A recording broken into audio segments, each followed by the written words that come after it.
सर्वांना नमस्कार. मी रोहन घुगे, जिल्हाधिकारी जळगाव आणि माझ्यासोबत श्रीकांत दिवरे साहेब SP जळगाव देखील उपस्थित आहेत. आम्ही संयुक्त बैठक घेतली. त्याच्यामध्ये जिल्हा प्रशासन, पोलीस प्रशासन आणि त्यासोबतच आपल्या जिल्ह्यामध्ये पेट्रोलचं सप्लाय करणारे जे काही सप्लायर्स आहेत आणि त्यांचे रिटेलर्स आहेत, यांची सगळ्यांची एकत्रित बैठक घेण्यात आली. त्याच्यामध्ये IOCL, BPCL, HPCL, नयारा आणि रिलायन्स या सगळ्यांची बैठक घेण्यात आली.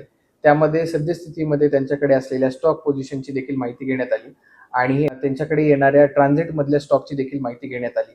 त्यासोबतच मागच्या वर्षीची काय परिस्थिती होती, ह्याच महिन्यांमध्ये आता पेरणीचा सीझन आहे आणि त्याच्यासाठी जमीन तयार करण्याची पूर्ण कार्यवाही चालू आहे आणि त्याच्यासाठी मागच्या वर्षी देखील सिमिलर प्रकारची डिमांड होती. परंतु जर आपण बघितलं तर पेट्रोल आणि डिझेलच्या कंपॅरिझन मध्ये पेट्रोलचा स्टॉक हा सगळ्या IOCL, BPCL, HPCLच्या सगळ्या सेल्समध्ये आणि रिटेल्समध्ये सगळीकडे व्यवस्थितपणे उपलब्ध आहे. जर आपण बघितली तर आजची जी पेट्रोलची डिमांड होती ती 921 KLची होती आणि त्याच्या अगेन्स्ट 1338 KL म्हणजे किलो लिटरचा सप्लाय सध्या आपल्याकडे उपलब्ध आहे आणि ट्रान्झिटमध्ये म्हणजे येणारा सप्लाय जो आहे तो 747 किलो लिटरचा आहे.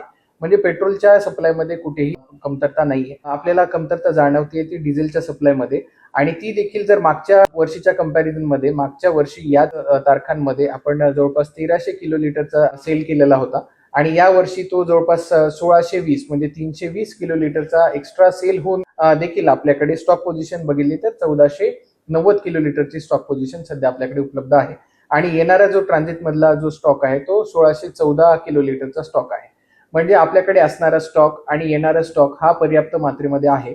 परंतु अफवांवरती विश्वास ठेवून काही लोक पॅनिक बाईंग करताना दिसून येत आहेत आणि या पेट्रोल आणि डिझेलचा स्टॉक करून ठेवत असताना दिसून येत आहेत. त्यामुळे काही पेट्रोल पंपावरती डिझेल संपल्याच्या घटना आमच्या निदर्शनास आलेल्या आहेत आणि त्या ठिकाणी मग रांगा लागणे आणि त्यानंतर जिथे पेट्रोल डिझेल उपलब्ध आहे अशा पेट्रोल पंपावरती सगळा पूर्ण लोड डायव्हर्ट होतोय आणि तिकडे मग रांगा लागण्याचे चित्र आपल्याला दिसून येत आहे. तर माझं नागरिकांना आव्हान असेल की आपण पॅनिक बाईंग करू नये.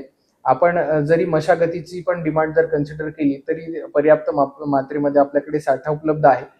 काही काही रिटेलर्स कडून आपल्याला जेव्हा माहिती घेतल्याच्या नंतर कळालं की जे साठा तो 4-4 दिवस सेल करत होते तो साठा ते आता 4 तासांमध्ये सेल करत आहेत. अशा प्रकारची इतकी मोठी पॅनिक बाईंग सध्या लोकांमध्ये सुरू आहे. त्याच्यामुळे कुठेतरी डिझेलचा आपल्याला तुटवडा काही काही पेट्रोल पंपांवरती झालेला दिसून येतो. परंतु सप्लाय मध्ये कुठेही कमतरता नाहीये. मागच्या वर्षीच्या कंपॅरिझन मध्ये मोठ्या प्रमाणावरती सेल करून देखील आपली स्टॉक पोझिशन चांगली आहे. फक्त काही काही पेट्रोल आणि डिझेल पंपांवरती काही काळासाठी म्हणून डिझेलची मागणी वाढल्यामुळे सप्लाय खंडित झालेला आढळून आलेला आहे. परंतु माझी सर्वांना विनंती असेल की आपण अशी कुठलीही पॅनिक बाईंग करू नये. स्टॉक हा पर्याप्त मात्रेमध्ये उपलब्ध आहे. काही ठिकाणी जिथे इश्यूज आपल्याला भांडण तंटे झालेले बघायला मिळालेले आहेत तिथे SP साहेबांनी देखील मोठ्या प्रमाणावरती पोलीस बंदोबस्त आणि सुरक्षा नागरिकांसाठी प्रोव्हाइड करण्यासाठी म्हणून पूर्ण व्यवस्था केलेली आहे. पोलिसांची व्हॅन्स ह्या सगळ्या पेट्रोल पंपांवरती देखील गस्त करणार आहे आणि नागरिकांना आवाहन आहे की कोणी घाबरून जाऊ नये आणि पॅनिक बाईंग करू